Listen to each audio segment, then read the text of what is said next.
In 1974, I made a discovery about Rembrandt's use of mirrors. He used mirrors much more frequently than just for his self-portraits.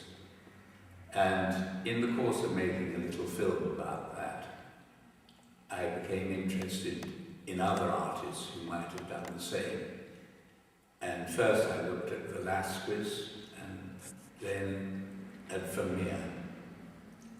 And I was looking at this painting of Vermeer and I asked myself the simple question, how did he see himself in back view?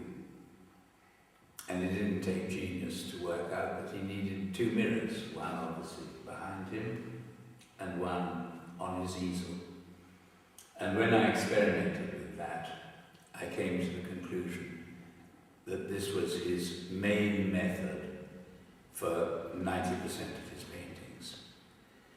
And the amazing thing about Vermeer is that his technique of painting was very different because, although his subject matter looks the same as other Dutch painters, his actual enthusiasm and interest was in light. And he went to a lot of trouble to examine light out of focus, in focus, and to deal with the light coming from the subject rather than the subject itself. It's quite amazingly different. His whole approach to painting is so very different to other Dutch painters at the time. And the results are perfectly astonishingly precise and accurate. It's as if he set out to make a colour photograph, if you like, of exactly what light looks like. And other people think he used a camera obscura, and I don't argue with that. He certainly must have used a camera obscura to look at light out of focus, because as soon as you look at something, you focus on it. You have you can't avoid that. But in order to observe out of focus light, he had to look through a lens, and he did that. Other people have proven how he did that, and it's interesting and good.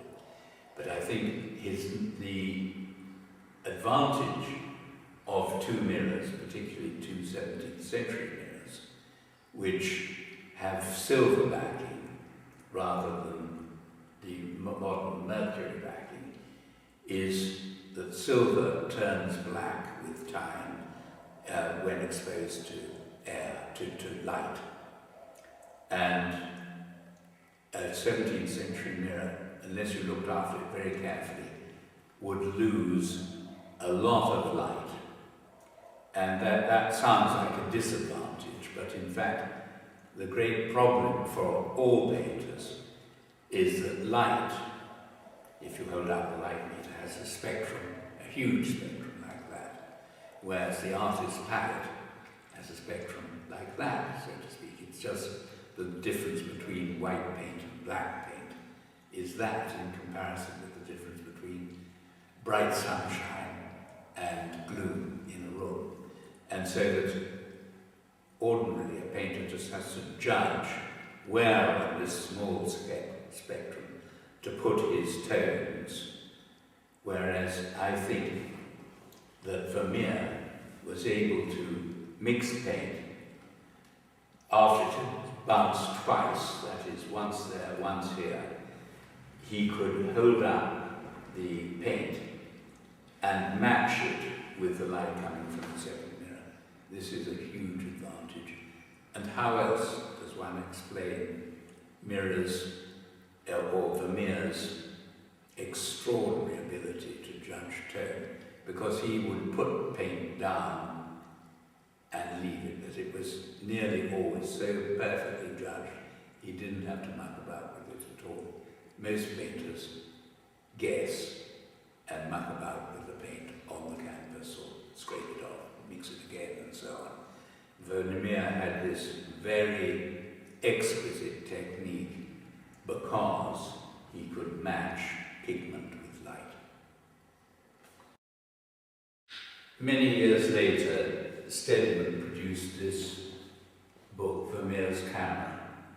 It's extremely well researched and enormously painstaking in its experiments. And he sets out to prove that Vermeer used the camera. And up to a point, I believe him for the unfocused light. But as far as the whole image is concerned, the camera obscura, particularly 17th century camera obscura, wouldn't have begun to give Vermeer something that he could paint from. It just, the light coming through a 17th century lens simply is too dim. Even nowadays, somebody using a plate camera has to put a blanket over his head in order to be in the dark. Camera obscura means dark room, so you've got to be in the dark in order to see the colour and tone. Well, it just isn't practical to put your head in a dark room and then come out. Your eyes take probably 5 minutes to adjust to the new level of light. There's a disadvantage that the image you see is not only upside down but the wrong way around. It's not impossible that Vermeer could have painted his pictures upside down and the wrong way around, but what Stedman agrees to is that in fact all the people who you can see in the paintings are holding things with their right hand, which is the normal way around, whereas somebody observed in a mirror is doing it the wrong way around. If you have two mirrors, of course it turns it back the right way around. In many of Vermeer's paintings you see the curtain that I referred to before, which would be covering the 17th century mirror.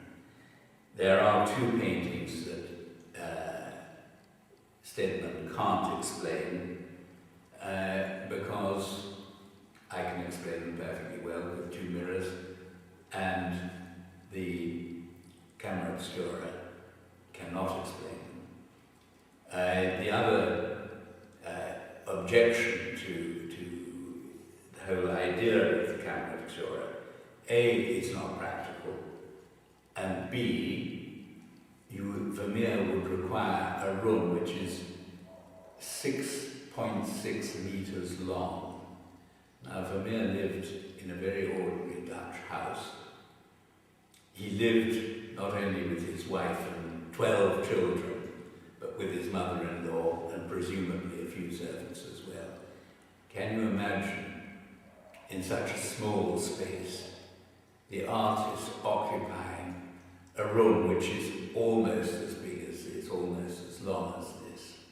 It wouldn't have been this scale, but in winter, sitting very quietly and still, observing with enormous care in this freezing great hall.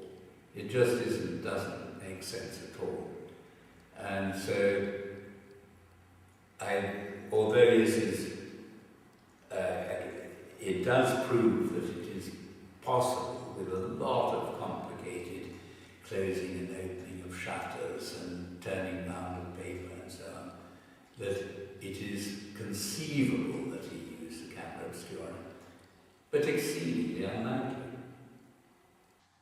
For more videos on art history by Nigel Konstam, see his website www.nigelkonstam.com, his Rembrandt research at www.saverembrandt.org.uk, where you can purchase his DVD, and find out more about studying with Nigel at his beautiful Verrocchio Art Centre in Tuscany, Italy at www.verrocchio.co.uk.